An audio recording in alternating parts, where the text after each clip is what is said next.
Doctor Srikanth Goud ఆచూకీ తెలియడం లేదు. ఢిల్లీలో కిడ్నాప్ అయిన డాక్టర్ శ్రీకాంత్ గౌడ్ కుటుంబం గద్వాలలో ఉంటుంది.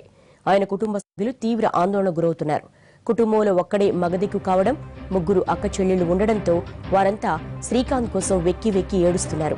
రాష్ట్ర ప్రభుత్వం వెంటనే చర్యలు తీసుకుని కేంద్రంపై ఒత్తిడి తీసుకొచ్చి శ్రీకాంత్ గౌడ్ ను విడిపించాలంటున్నారు. మరింత సమాచారం మా ప్రతినిధి చంద్రశేఖర్ అందిస్తారు.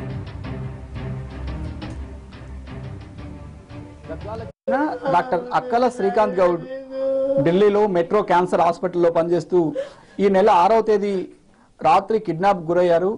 ఇవాళ 10వ తేదీ. ఇప్పటి వరకు కూడా శ్రీకాంత్ గౌడ్ ఆచూకీ తెలియలేదు.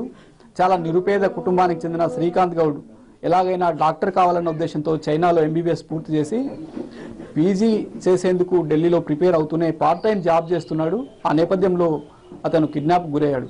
5 రోజులైనా డాక్టర్ ఆచూకీ తెలియకపోవడంతో కుటుంబ సభ్యులంతా కన్నీరు మున్నీరు అవుతున్నారు. అసలు ఆ డాక్టర్ను ఎవరు కిడ్నాప్ చేశారు? ఈ 5 రోజుల పాటు వీరు చేసిన ప్రయత్నాలు ఏంటి? కిడ్నాప్ నుంచి విడిపించేందుకు తెలంగాణ ప్రభుత్వం అలాగే ఢిల్లీలో అధికార యంత్రాంగం ఎలాంటి ప్రయత్నాలు చేసింది అని తెలుసుకునే ప్రయత్నం చేద్దాం. వారి కుటుంబ సభ్యులతో మాట్లాడే ప్రయత్నం చేద్దాం. చెప్పండి, మీ అబ్బాయి ఎప్పుడు కిడ్నాప్ గురయ్యాడు? 6వ తారీఖు. కిడ్నాప్ 5 కోట్లు డిమాండ్ చేసినట్టు సమాచారం ఉంది. ఈ విషయం మీకు తెలుసా? 5 కోట్లు ఇస్తే వదిలిపెడతామని ఎవరైనా చెప్పిన? మాకైతే తెలియదు సార్. ఇంతవరకు అయితే 5 కోట్లు అడుగు డిమాండ్ అయితే చేసినట్టు కానీ మాకైతే ఇన్ఫర్మేషన్ అయితే తెలియదు. మాకు ఇంతవరకు అయితే మాకు ఎవరికైతే చెప్పలేదు. మాకైతే కొడుకుని విడిపించేందుకు ఎవరైనా ప్రయత్నం చేశారా? మీరు ఎవరితో మాట్లాడారా?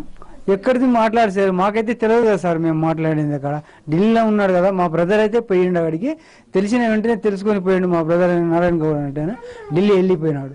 అక్కడ అతనికి పోయినాక ఇక్కడ మాకైతే ఆశ్చర్యంగా ఏం విషయం ఇన్ఫర్మేషన్ అయితే తెలియలేదు మాకు. అంటే మీ జిల్లా నాయకులు కానీ, మంత్రులు కానీ, ఎమ్మెల్యేలు కానీ ఎవరైనా మీతో వచ్చి మాట్లాడారా? మీ అబ్బాయి గురించి ప్రయత్నం చేస్తామని హామీ ఏమన్నా ఇచ్చారు? నాయకులు కానీ ఎవరు కానీ, జిల్లా నాయకులు మా వద్ద వచ్చి ఎవరైతే ఇన్ఫర్మేషన్ అయితే మమ్మల్ని అయితే అడగలేదు సార్ ఇంతవరకు అయితే. అరుణామా ఫోన్ చేసింది, మళ్ళీ ఈ రోజు ఫోన్ చేస్తామని చెప్పిందంట. అది ఆ విషయం ఒకటి తెలుస్తారు. మరి చెప్పమ్మా, మీ అబ్బాయి గురించి అసలు ఏంటి, మీకేం తెలిసింది? మా అబ్బాయి గురించి ఏం తెలియలేదు సార్. మా అబ్బాయి గురించి ఒక్కడ తెలియలేదు సార్. సోమవారం అది బేస్తారన్నాడు, శుక్రవారం నాడు ఫోన్ చేస్తే నేను ఫోన్ ఎత్తలేదు. రింగ్ అయింది. రింగ్ అయిన తర్వాత ఇంతవరకు ఆశకు తెలుస్తలేదు మాకు. మేము సార్ ఘోరంగా ఉన్నాం సార్. నా కొడుకు లేకుండా మేము బతకలేదు సార్. నాకు 3 ఆడపిల్లలు ఉన్నారు సార్. 3 ఆడపిల్లలు ఉన్నారు. ఇంతవరకు మాకు ఏం తేవాలి?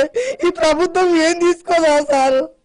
ఒక మీ వాళ్ళు ఎమ్మెల్యే కానీ ఎవరు కానీ వాళ్ళ కొడుకులు అయింటే తీసుకోకపోతే ఎప్పుడే ఇడిపించుకొచ్చుకుని మేము బీద కుటుంబం అయినందుకు మాది సరిగ్గా తీసుకుని లేదు సార్. మేము ఏమైపోవాలి? నా కొడుకు టాబ్లెట్లు పంపిస్తే మేము బతకాలి సార్. రోజు టాబ్లెట్లు తిండి మేము మాలిపోయింది. నాకు షుగర్ బీపీ ఉంది. నా భర్త కుడుక మైండ్ గడ్డ కట్టింది సార్. మేము బతకాలి సార్. 3 ఆడపిల్లలు ఉన్నారు నాకు. ఇంతవరకు ప్రభుత్వం తీసుకోలేక మేము ఏమైపోవాలి సార్? మేము బతక విషయం బతుకొని చచ్చిపోతాం. నా కొడుకు గానే రాకుంటే గానే ఈ రోజు గానే. వీళ్ళంతా కూడా శ్రీకాంత్ గౌడ్ అక్క చెల్లెలు 3 కూడా నిరుపేద కుటుంబంలో ఉన్నప్పటికీ పిల్లల్ని చదివించాలన్న పట్టుదలతో చిన్న వ్యాపారం చేస్తూనే ఆ తల్లిదండ్రులు పిల్లల్ని చదివించారు. చెప్పమ్మా, మీ అన్న మీ బ్రదర్ పరిస్థితి ఏంటి? మాకు ఇంకా ఏం తెలియదు సార్. 5 days అవుతుంది. ఇంత కూడా అసలు ఇన్ఫర్మేషన్ లేదు. అసలు ప్రభుత్వం ఏం చేస్తుందో అర్థమైతే లేదు. అదే మంత్రి కొడుకు అయితే ఇమీడియట్లీ యాక్షన్ తీసుకొని within 1 hour లో పట్టుకుని పేద కుటుంబం అనే కదా. కేసీఆర్ అసలు నరేంద్ర మోడీ ఎమ్మెల్యే యాక్షన్ ఎందుకు చర్యలు తీసుకుంటలేదు?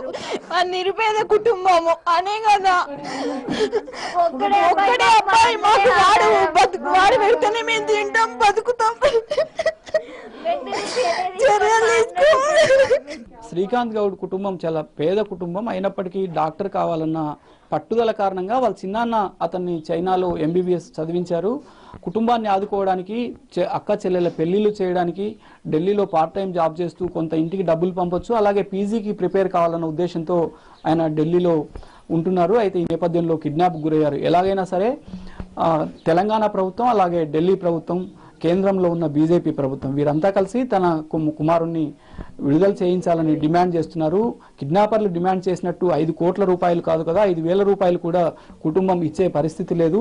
అవసరమైతే ఆ మొత్తాన్ని ప్రభుత్వం చెల్లించైనా సరే తమ కుమారుణ్ణి విడిపించాలన్న కుటుంబ సభ్యులు డిమాండ్ చేస్తున్నారు. కెమెరామెన్ మధుతో చంద్రశేఖర్, ఎన్టీవీ, గద్వాల.